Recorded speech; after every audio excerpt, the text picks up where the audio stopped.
At 94, William Shatner has finally revealed what he had kept hidden for so long. In this video, I'll share 5 names, 5 colleagues who once stood by his side in Star Trek 1966, but who also left him with unforgettable scars.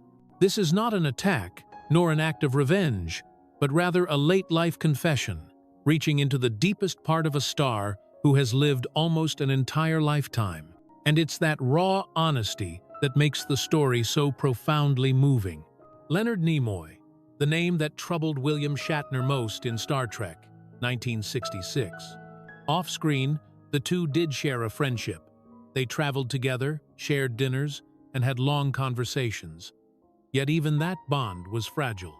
Shatner recalled how Nimoy could be polite, but often distant. He would listen, but rarely opened up emotionally. For someone as expressive as Shatner, that coolness often felt like rejection.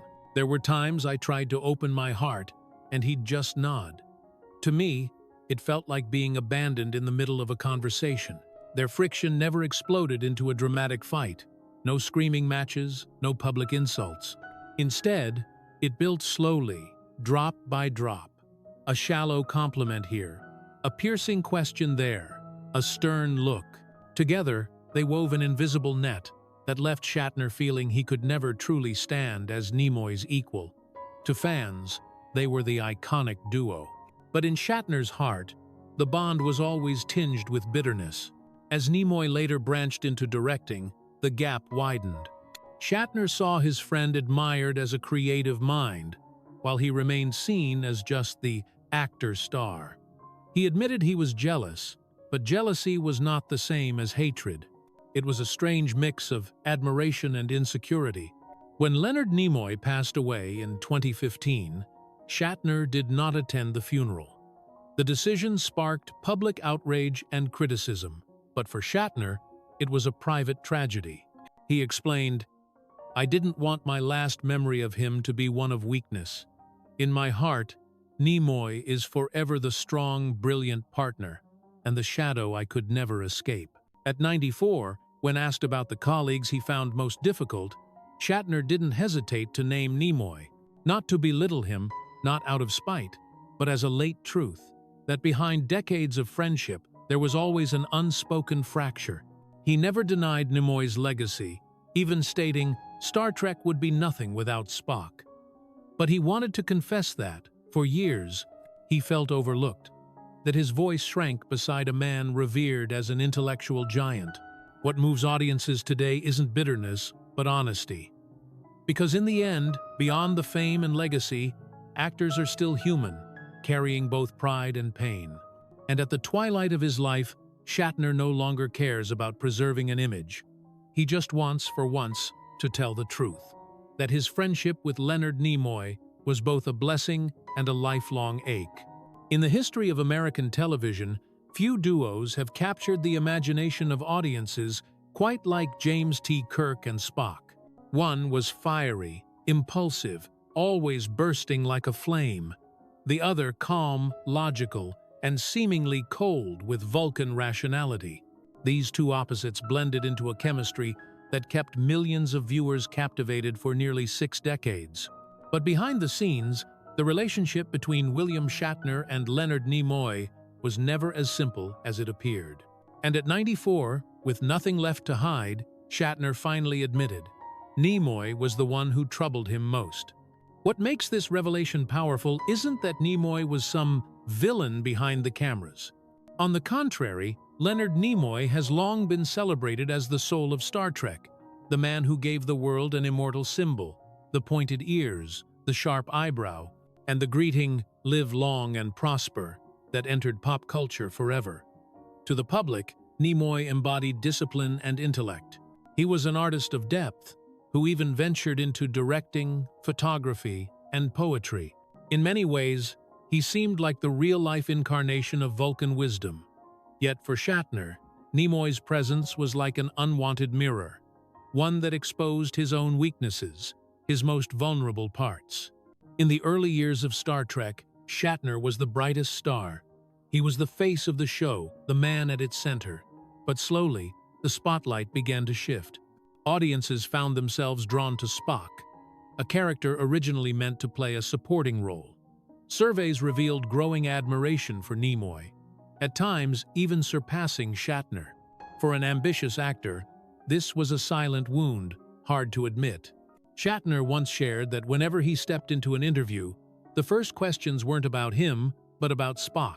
People always wanted to know what Nimoy thought, what he felt. I was still there, but it was like I was fading in his shadow. Shatner's unease wasn't born out of pure jealousy. He never denied Nimoy's talent. He knew that without Spock, Star Trek would never have endured. But that very brilliance, Nimoy's intelligence, discipline, and the way people trusted him, made Shatner feel overshadowed. It was the struggle of someone used to standing in the center, suddenly forced to share the spotlight with a co-star once considered secondary. Behind the scenes, stories have become legend. In one script meeting, Shatner pushed for more scenes for Captain Kirk. Nimoy listened quietly, then softly asked, "Is it really necessary?" When focusing too much on one character could dilute the overall message. His tone wasn't aggressive, but to Shatner, it cut deep. He felt diminished, challenged in front of the crew. The nods of agreement from writers and directors only reinforced one truth: Nimoy's voice carried more weight than his own.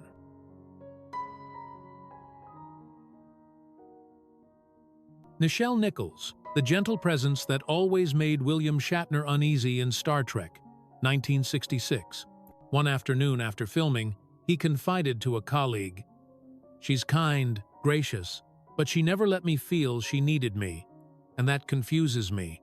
I'm used to being the center, but with her, I'm just part of a bigger picture." It revealed the truth. Shatner didn't despise Nichols as a person. He resented the feeling of becoming small beside her. At 94, when asked about Nichols, Shatner admitted, "She made me uneasy, not because she did anything wrong, but because I never knew where I stood next to her." It wasn't bitterness, but a late confession. Beneath his pride, Shatner was simply a man afraid of being forgotten. And Nichols, with her quiet, yet unshakable grace, had unknowingly touched that fear. When Nichols passed away in 2022, Shatner wrote a brief tribute, calling her a treasured colleague and an irreplaceable icon. Yet those close to him said he was silent for a long time before putting pen to paper. Deep down, he knew he hadn't just lost a co-star. He had lost a piece of memory, one filled with both pride and unease. Now, at the twilight of his life, Shatner no longer seeks to win. He only wants to tell the truth. Nichols made him uneasy, but it was the kind of unease born out of admiration. Because she taught him a lesson he never forgot, that an artist doesn't need to be loud to be remembered. Sometimes, all it takes is one role, played with honesty, to touch the human heart forever. For audiences who lived through the 1,960 seconds, the image of Lieutenant Uhura, slender, warm-voiced, always smiling, has become unforgettable. Nichelle Nichols was more than an actress. She was a pioneer. Appearing in a science fiction series at a time when America was still deeply divided by race, Nichols brought something groundbreaking. A black woman standing tall on the bridge of the Enterprise. Not a maid, not a background character, but a capable officer, intelligent and brave. For millions of viewers, she was a declaration of equality. But for William Shatner, Captain Kirk himself, her presence awakened a lingering unease, one that lasted for decades. What unsettled Shatner wasn't Nichols' personality. Off-screen, she was gentle, kind, and gracious. She smiled often, had a habit of touching a colleague's arm as a friendly gesture, and never tried to steal the spotlight. Yet, her quiet presence carried a subtle power, a charm that didn't need to shout, but still commanded attention. During filming, Shatner noticed the audience's gaze drifting toward Nichols more often than he expected. Her simple act of listening intently at the communications console, receiving distant signals from space, moved viewers in ways he hadn't anticipated. Shatner once admitted, "There were times I felt like I was giving the orders, but she was the one who made the room hold its breath." What sounded like praise was in fact laced with envy. The greatest source of unease came from a historic moment: the kiss between Captain Kirk and Lieutenant Uhura, considered the first interracial kiss on American television. The scene became part of cultural history, yet behind the cameras, it left Shatner conflicted. Nichols embraced it calmly, professionally. Shatner, a man long known for his charm with women, suddenly felt cornered. He knew the kiss would be remembered forever, but what bothered him was this. In the public memory, it was Kirk with Uhura, not Shatner with Kirk, that was immortalized. He once confessed, "I didn't want to be remembered only for a kiss, and certainly not as the backdrop to someone else's historic moment." The discomfort grew as the world celebrated Nichols. She was hailed as a symbol, an inspiration for Black women, even a reason young people pursued science. Meanwhile, Shatner, though the captain, rarely received such symbolic praise. He was the star, yes, but not the one who changed the world. For a man hungry for recognition, it was a painful wound. In the background, Shatner often tried to bridge the gap with Nichols. He cracked jokes, told stories, hoping to win her laughter. She smiled politely, but always with a subtle distance. Not cold, but careful, as though she knew where the professional boundary should lie. Shatner, used to attention and warm reactions, sometimes took that calmness as rejection.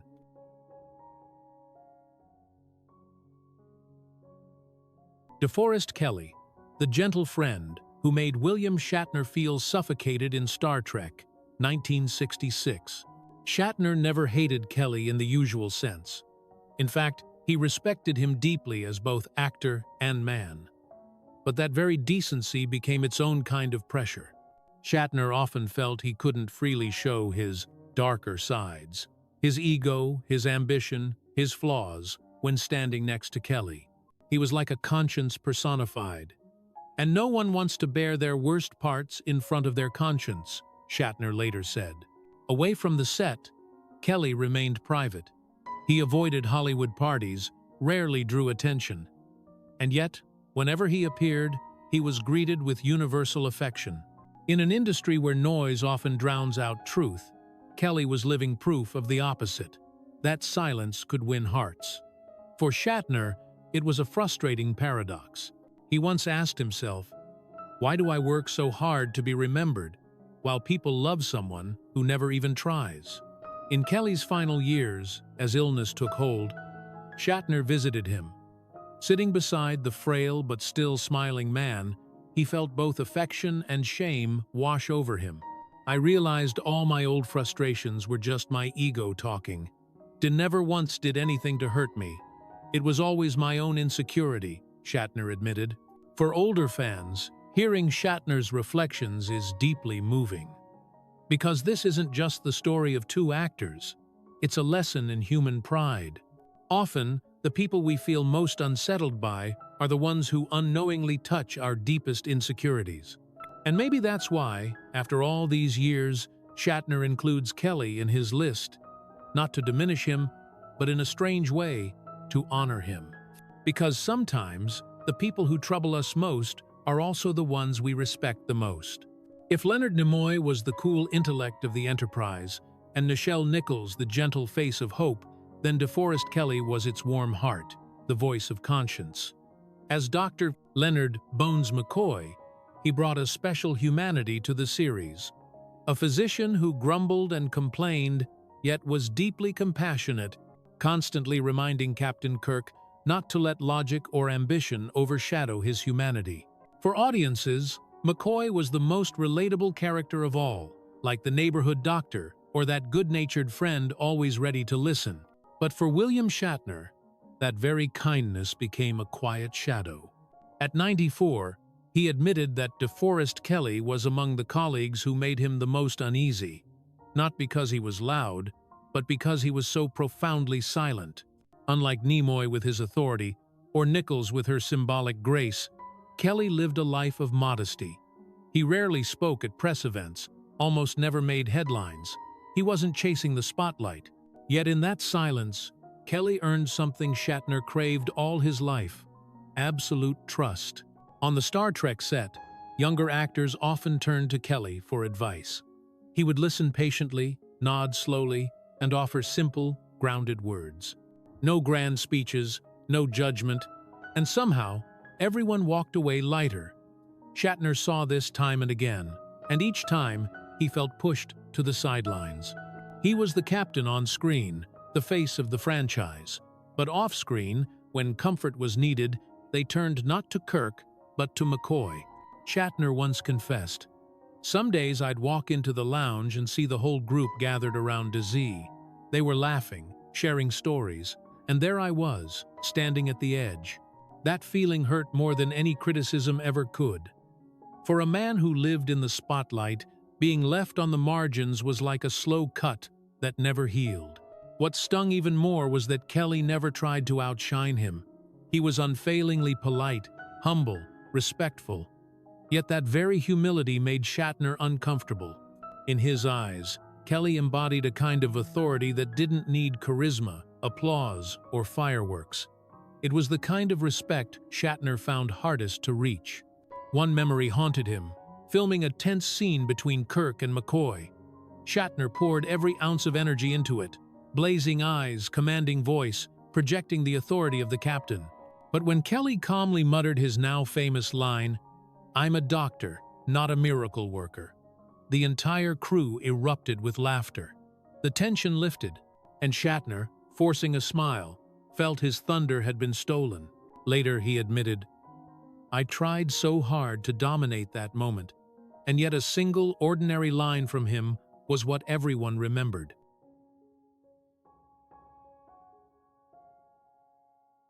Eddie Pasy, the quiet shadow that restlessly haunted William Shatner in Star Trek, 1966. Pasy never raised his voice or played backstage politics. On the contrary, he was loyal, professional, willing even to accept the odd die and return roles the writers gave him.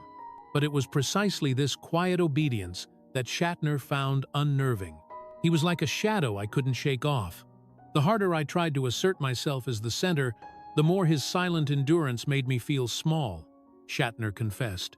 This discomfort wasn't born from conflict, but from persistence. Every time Shatner walked onto the set, Pasy was there at the controls, nodding at orders, then fading back into silence. Never competing, never claiming credit. But in his silence, he reminded Shatner that greatness isn't only found in the spotlight, but also in the constancy of presence over time. When Star Trek ended, the leads went on to further fame. Shatner became a household name. Nimoy thrived as a director. Nichols became an icon. Kelley remained beloved. And Pasy? He quietly left Hollywood, returning to a normal life. Yet whenever Star Trek fans gathered, Leslie was still remembered the familiar face on the bridge. Shatner once bitterly admitted, "I carried the burden of a legacy, and all he needed was a name, a face people recognized, and still, they remembered him." When Eddie Pasy passed away in 2021, Star Trek fans worldwide mourned him. They called him the silent friend of the Enterprise, the face that made the ship feel like home. Shatner was quiet for a long time after hearing the news. He didn't issue grand statements, didn't write long tributes. But in a private conversation, he confessed, "Eddie never competed with me, and maybe that's exactly why he unsettled me. Because sometimes a silent shadow reminds you that you were never truly the only center." And perhaps, in that very unease, Shatner offered Pasy a hidden tribute. He was never a star, but he was an indelible part of Star Trek's memory. A shadow, yes, but a shadow that made the Enterprise feel alive. When people think of Star Trek, 1966, the names that come to mind are Shatner, Nimoy, Kelley, Nichols, Doohan. Yet among the dozens of faces who walked the bridge of the Enterprise, there was one man whose presence was so quiet that even longtime fans sometimes needed a moment to recall his name, Eddie Pasy. He didn't have many lines, he didn't deliver legendary scenes, and the press never chased after him. And yet, for William Shatner, Eddie Pasy was one of the colleagues who unsettled him the most. Not because Pasy stole the spotlight, but because of his silent persistence an enduring presence that Shatner could never quite erase from memory. Eddie Pasky played Lieutenant Leslie, a background officer usually seen at the control panels or seated somewhere on the bridge. He wasn't a lead character, but sharp-eyed viewers would notice Leslie appeared in nearly every episode. Like a loyal shadow, he was always there, quietly grounding the adventures of Captain Kirk and his crew. To most, it was just a background role, barely worth noticing. But to Shatner, Leslie's constant presence felt like an unspoken reminder. I'd turn around, and there he was again, silent, saying nothing, but somehow essential. And that made me feel suffocated, Shatner once admitted. In Hollywood, where everyone fights for attention, Eddie Pasky chose the opposite path, to be present without noise. He didn't clamor for dialogue, he didn't demand more screen time.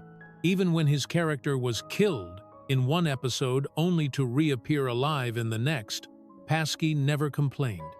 He simply did the work, quietly accepting whatever the writers handed him. That quiet compliance struck many as a rare humility. But to Shatner, it became a strange kind of opposition. Because Shatner was the type of actor who craved the center recognition, the spotlight, the applause. Meanwhile, Pasky endured like a shadow, needing none of those things, yet lasting across seasons. That silent endurance made Shatner uneasy, as though all his striving for brilliance was being placed alongside someone who achieved presence without even trying. One day during a break in filming, Shatner noticed a group of fans visiting the set. They sought autographs not only from him, Nimoy, or Nichols, but also eagerly asked to take photos with Pasky. They smiled. They said to him, "We call you our familiar face on the bridge." I stood there in my captain's uniform, and for a moment, I felt like an outsider. It was then Shatner realized, sometimes you don't need to shine to be loved by the audience. And that truth frustrated him more than any direct rivalry.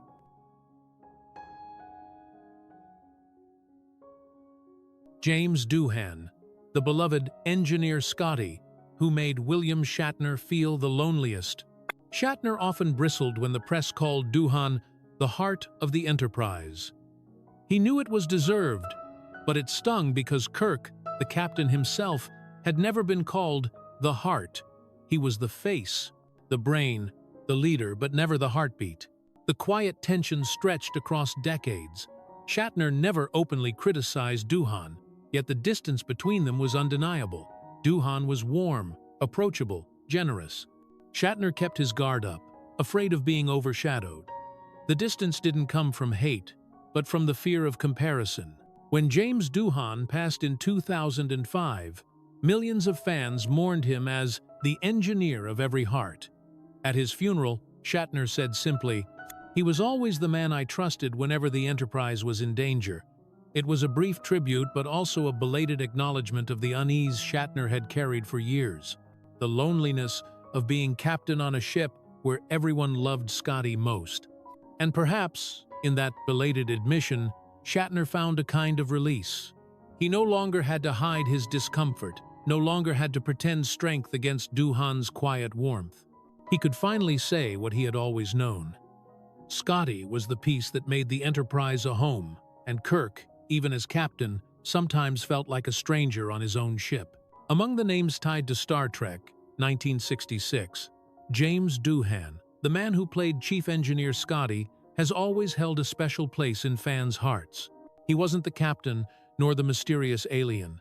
But every time Scotty appeared, viewers felt reassured. The Enterprise would never be abandoned. Doohan's dedication, sincerity, and plain-spoken charm turned him into a symbol of loyalty. Yet, for William Shatner, the deep affection everyone had for James Doohan became a quiet wound, a feeling he wrestled with for decades. From the very beginning, Shatner realized James Doohan didn't need many lines to win the audience over. Whenever the ship was in peril, a single exasperated, "I can't do it, Captain," in that thick Scottish accent, was enough to make viewers laugh or even cry because it rang so true. No grand speeches, no heroic poses. Scotty was simply the heartbeat of the Enterprise. And that, To Shatner, the man playing Captain Kirk often felt like a shadow cast across his own performance. In a private conversation, Shatner once admitted, "I was the captain, carrying the burden of leadership, but often it was Scotty the audience trusted. They didn't remember my speeches, they remembered James's steady nod." His words carried no hatred, but a bittersweet truth. An actor desperate to be recognized as the center, forced to watch his colleague win love with effortless simplicity. It wasn't just fans. Even the crew held Doohan in unusual regard. He was punctual, hard-working, and never a troublemaker. More importantly, Doohan had the gift of bringing people together. While Shatner was often seen as the self-important star, Doohan was the friendly older brother on set. He would sit for hours with supporting actors, encouraging them to stay patient with their small roles. When tensions arose, people went to Doohan for comfort, not Shatner. One memory haunted Shatner. During a signing event after the show became a hit, fans lined up with photos, albums, and model ships. When it was Doohan's turn, a young boy burst into tears, hugging him tightly and saying, "I want to be an engineer because of Scotty." The room erupted in applause. Shatner stood there, dressed sharply, but felt the spotlight slip away, drawn wholly toward his colleague. James Doohan never sought to compete. He was a war veteran who had carried real battlefield scars from World War II. Perhaps that was why he treated Star Trek as a gift, a simple joy. He never needed noisy praise, just the quiet warmth of colleagues and fans. But for Shatner, that very humility was destabilizing. When Star Trek ended, Shatner chased new projects, struggling to hold on to his fame. He dove into television, theater, anything to stay in the limelight. Doohan, by contrast, patiently embraced Scotty, becoming an enduring icon for fans. He never became a global superstar, but at every convention and fan gathering, James Doohan was welcomed as if he were family. Not an actor, but an old friend.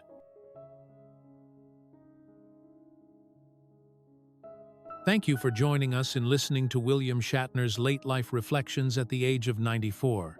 These memories are not meant to reopen old controversies, but to help us appreciate the journey of a true television icon. If you've ever loved Star Trek, feel free to share your thoughts in the comments below. Your support is the most precious gift of all.